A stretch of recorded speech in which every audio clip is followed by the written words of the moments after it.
The People's Countryside The People's Environmental Countryside Debate Environmental Podcast. Debate Podcast. People's Countryside Environmental Debate Podcast. People's Countryside Environmental Debate Podcast. People's Countryside Environmental Debate Podcast. The question that Xiomara has sent in, would you like to read it out? Because it is a short one. I like the short ones. You like the short ones, don't you, Stuart? Go for it. Yeah, so the question is, what can we do to address the discrimination faced by people with disabilities? Pilotless aircraft seem to be where you are heading. Would you guys feel safe not having a manual override? This is the People's Countryside Environmental Debate Podcast. I'm going to get right down to it today. Going to have a nice brief introduction, get straight into the listener questions that have been sent in. I'm Stuart the Wild Man Mabbott. Who's that over there? I'm William Manklow. Thank you very much for being with us. And who is the first question from, William, and where are they from? They are from Nicaragua, and their name is Xiomara.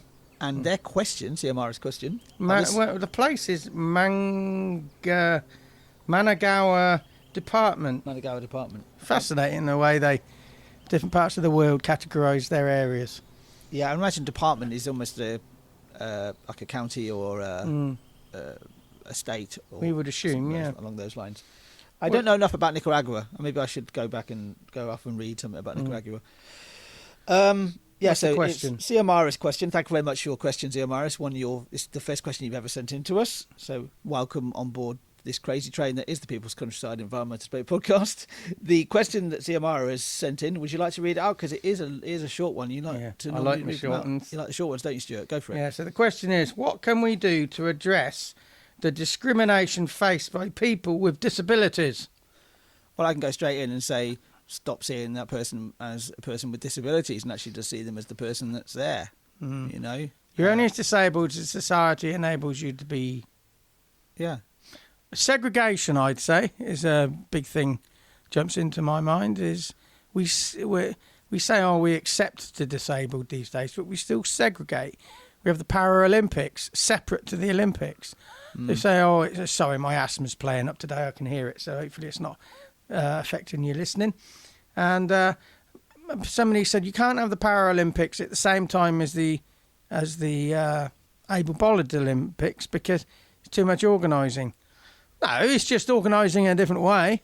I'm not saying having them compete in the same race, but you could have the 100 metres and then followed by the Paralympic 100 metres.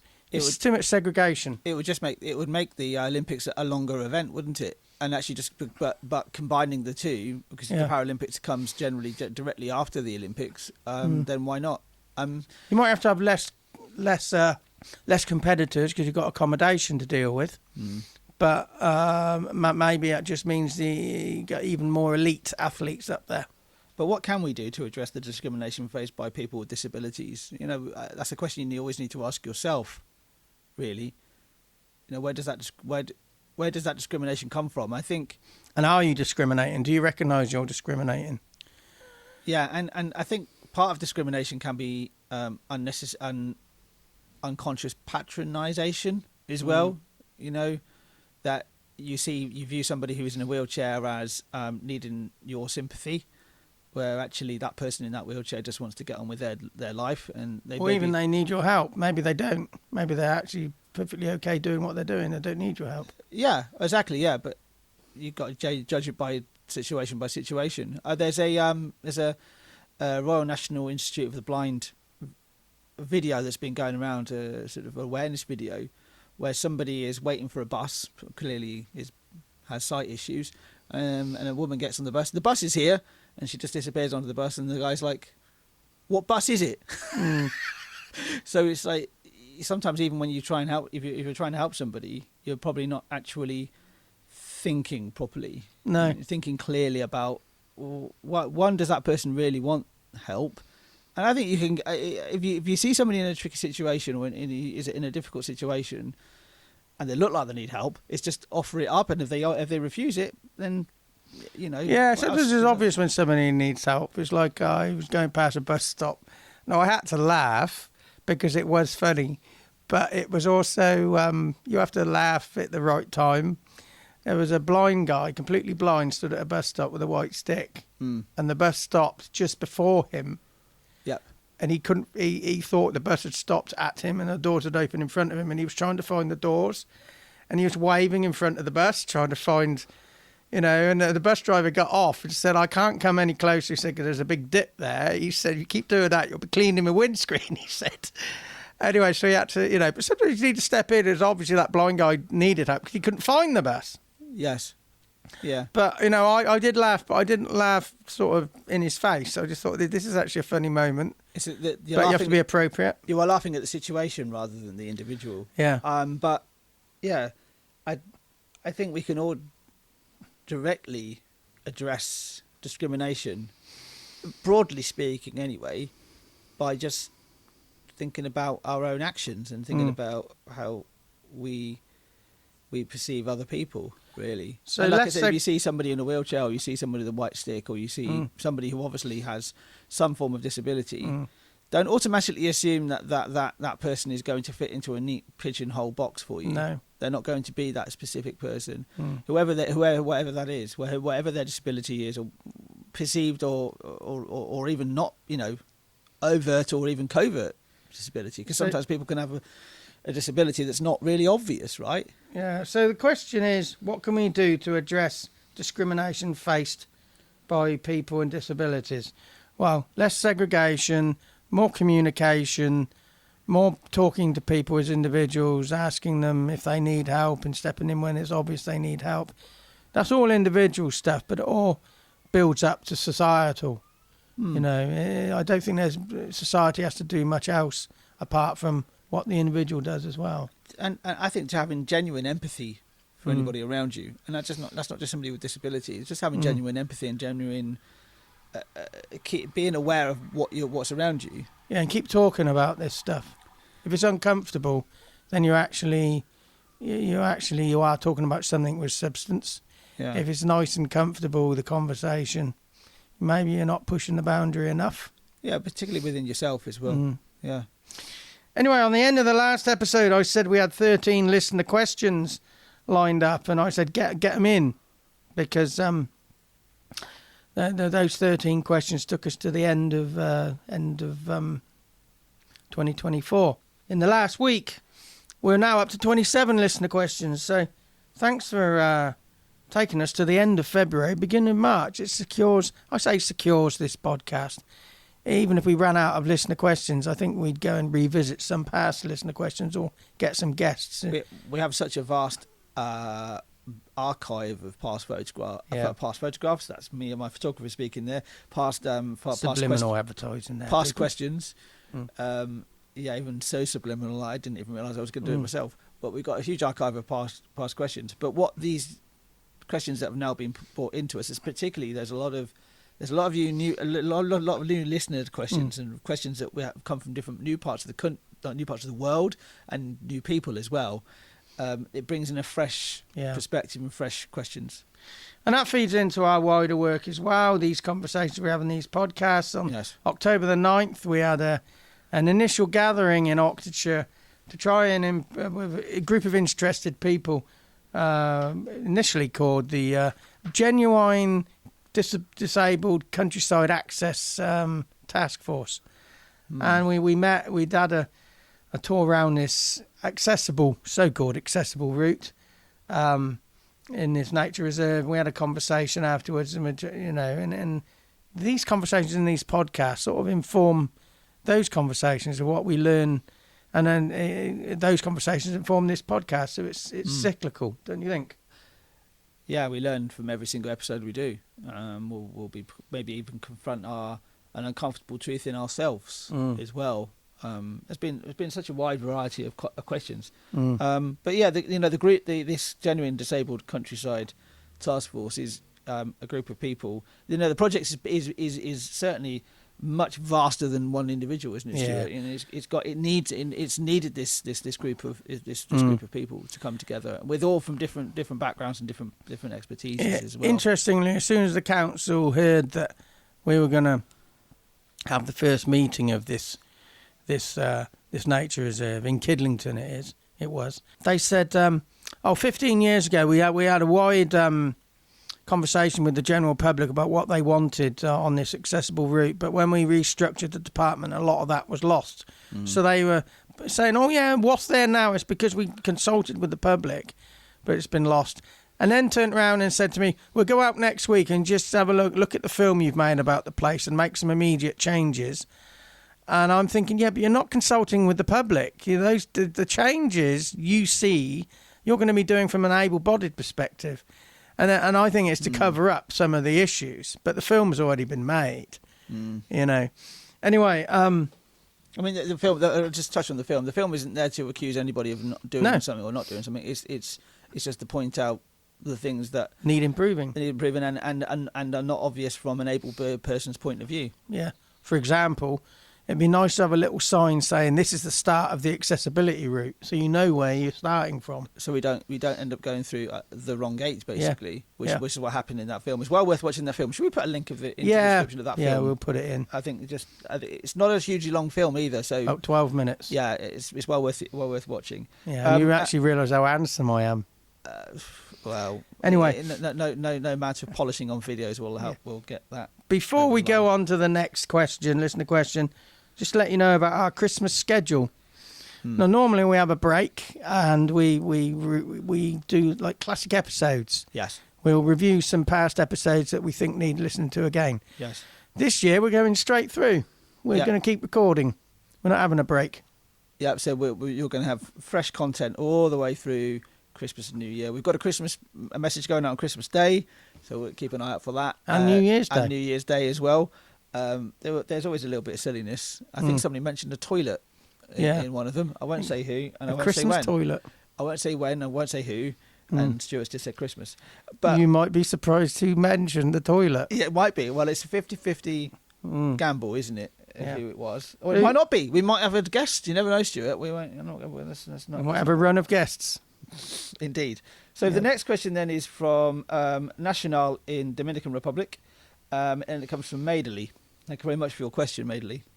Again, your first question. It's really good to have a new voice, and also, I believe, another country on our list. A new country, Dominican Republic. And another nice short question. Another nice short question. Do you want to have a go again, Stuart? I know how much you love short questions. Yeah, so this question is, pilotless aircraft seem to be where you are heading.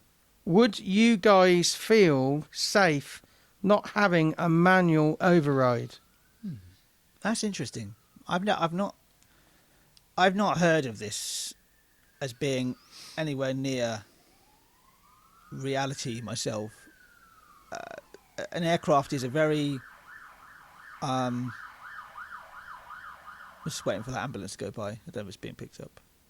An aircraft is a very complex machine, and it really does need somebody to be there. Because a lot of flying is done by what you class as fly-by-wire, so by autopilot. Yeah, I was going to say the autopilot's there. The autopilot's there. The pilot often is manually involved with the landing and a takeoff and landing, but generally speaking, you go through autopilot. But the pilot's always there to troubleshoot. And there has been talk about removing the pilot from the cockpit. But I think a human element is always going to be needed in a cockpit. Well, they're doing driverless cars, driverless buses. It's a short step to driverless aeroplanes, though, and trains. Yeah, but I think the problem with we talk about driverless. If we talk about driverless vehicles, driverless cars, I cannot see how that would actually ever become to fruition, because there is no real advantage, not really. And there are so many issues, and the biggest issue in any of these pilotless and driverless or whatever it is vehicles is the human element and the chaotic element that we bring to it. Something else that jumps out at me is pilotless aeroplanes. Does that mean all these people who are working for air traffic control at these various airports around the world They're going to lose their jobs because computers talking to computers. I just don't think we're ever going to get there. Not really. But something that jumps out in this question, I don't know if it was a typo, Maidali? Maidali, Maidali. It says pilotless aircraft seem to be where you are going. It's a shame she's not in, or he isn't in the room with us. Because does that mean, are you talking from a personal perspective or a cultural perspective of Dominican Republic? You, as in the rest of the world, or is that just a typo? Where you are going. Interesting. I don't know. People fly in and out of Dominican Republic a lot, so it might be a typo. Yeah, and it also might be from a personal perspective of they've never flown before. I've hardly flown. You've flown twice, haven't you? Yeah, there and back. I get back again, and but I wouldn't use the word you. But that's an interesting angle.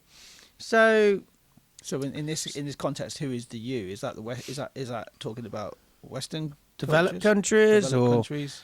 I mean, are there any countries in the world that don't have aeroplanes and flights in and out? I mean, no, not really. Yeah, not really. I mean, there are places that are more restricted. I'm just caught up on the word you. Just there.